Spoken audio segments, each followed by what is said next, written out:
Bismillahirrahmanirrahim. Innal hamdalillah nahmaduhu wa nasta'inu wa nastaghfiruh wa na'udzu billahi min shururi anfusina wa min sayyiati a'malina. May yahdihillahu fala mudilla lahu wa may yudlil fala hadiyalah. Asyhadu an la ilaha illallah wa asyhadu anna Muhammadan abduhu wa rasuluh. Allahumma shalli ala nabiyyina Muhammad wa ala alihi washabihi ajmain. Teman-teman, bertemu lagi di malam ini bersama saya Firdaus Sulaiman, perawat umat akhir zaman. Sekarang kita akan membahas bagaimana anxiety atau orang menyebutnya dengan gangguan jiwa. Gangguan jiwa ini kita akan membahas menjadi dua hal. Pertama, gangguan jiwa yang dia bermasalah gara-gara softwarenya. Yang kedua, gara-gara hardwarenya. Jadi kalau teman-teman bertemu dengan kasus anxiety, teman-teman harus cek terlebih dahulu. Dia itu penyebab utamanya, dia itu karena softwarenya atau hardwarenya. Kalau orang dia itu bermasalah pada softwarenya, teman-teman jangan berfokus pada hardwarenya. Orang bermasalah dengan hardwarenya, teman-teman jangan fokus pada softwarenya. Jadi dua-duanya teman-teman harus pastikan baik dan pastikan sesuai dengan kebutuhan. Contoh, software apa? Saya sebutnya dengan software agar teman-teman bisa lebih mencerna, lebih gampang saja untuk diterima. Orang bermasalah di software, anxiety ini softwarenya itu dia itu ada stres berlebih, ada pikiran, mungkin gara-gara ujian, mungkin gara-gara ditinggal pasangan atau lain sebagainya. Ini adalah hardwarenya, softwarenya. Ini disebut dengan softwarenya. Jadi dia itu memang softwarenya yang bermasalah. Jadi ada permasalahan di otak. Terus yang software yang kedua ini dia itu bisa karena gangguan jin.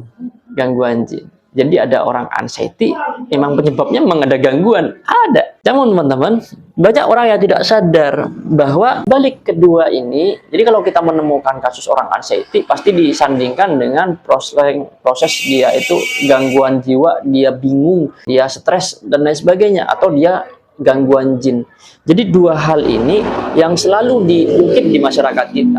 Namun teman-teman, banyak yang tidak sadar bahwa proses anxiety ini bukan hanya ada pada dua ini, tapi ada juga pada hardwarenya. Jadi memang ada tubuh itu tidak membuat lancar sirkulasi darah ke otak, sehingga otak itu jadi lemah, sehingga pikiran-pikiran yang harusnya tidak muncul, pikiran-pikiran itu tidak penting untuk dipikirkan, dia muncul begitu saja. Kita tidak memikirkan untuk mati, tiba-tiba takut mati, buka pintu takut ketemu orang ini, ketemu yang itu. Pikiran itu muncul begitu saja. Bisa jadi juga karena hardwarenya, bukan gara-gara jin atau memang gangguan jiwa. Tapi juga bisa gara-gara hardwarenya. Hardwarenya itu apa? Hardwarenya itu adalah tulang belakang. Ini menarik teman-teman, karena hampir semua terapis tradisional ataupun baik di medis sekalipun, ini jarang ada yang memperhatikan tulang belakang. Kenapa saya bicara demikian? Saya sebagai praktisi sporing rangka, praktisi tulang belakang ini bila dia itu terlalu bungkuk, posisi terlalu bungkuk seperti ini, dia itu akan menghambat sirkulasi darah ke area otak. Penghambatan sirkulasi pada area otak ini yang nantinya akan dia memuncul pikiran-pikiran yang tidak penting. Pikiran-pikiran yang dia itu sebenarnya tidak pengen memikirkan, tapi tiba-tiba muncul begitu saja. Semalaman tidak bisa tidur, ada yang dipikirkan. Bisa jadi karena gara-gara dia itu ada sirkulasi darah yang tidak lancar pada area otak. Jadi teman-teman, posisi tulang belakang itu biasanya dia tuh terlalu bungkuk seperti ini, kemudian kepala ini dongak seperti ini. Jadi saat dongak seperti ini, sirkulasi darah pada area leher ini akan tertahan.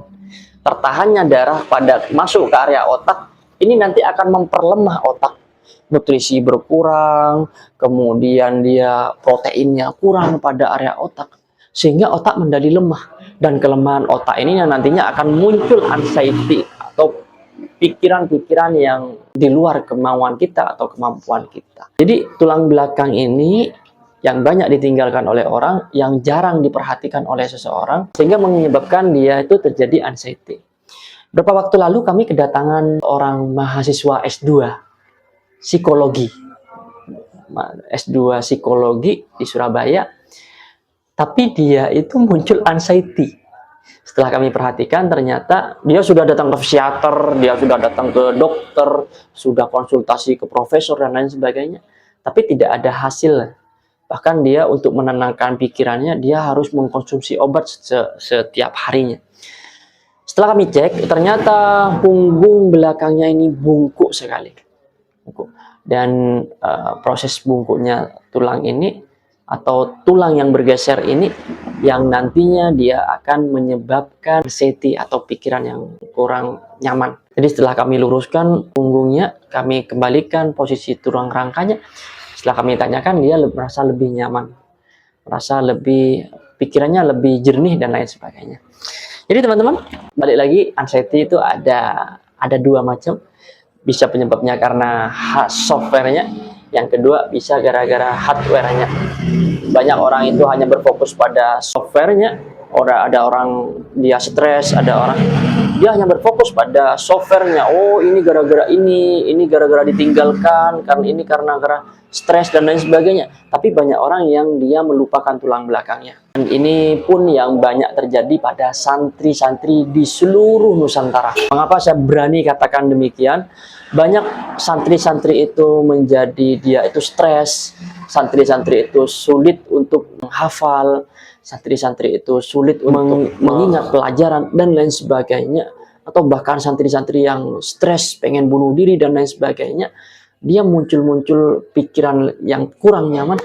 Penyebab utamanya karena dia keseharian aktivitasnya dijalankan dengan posisi yang membungkuk, bahkan dengan posisi bersila dan membungkuk, sehingga proses sirkulasi darah ini menjadi tidak lancar kepada area kepala, dan orang yang demikian biasanya sulit untuk konsentrasi, sulit untuk menghafal, sulit untuk mengingat pelajaran, bahkan yang paling parah dia muncul rasa stres, muncul rasa nyaman pada pikirannya dan lain sebagainya.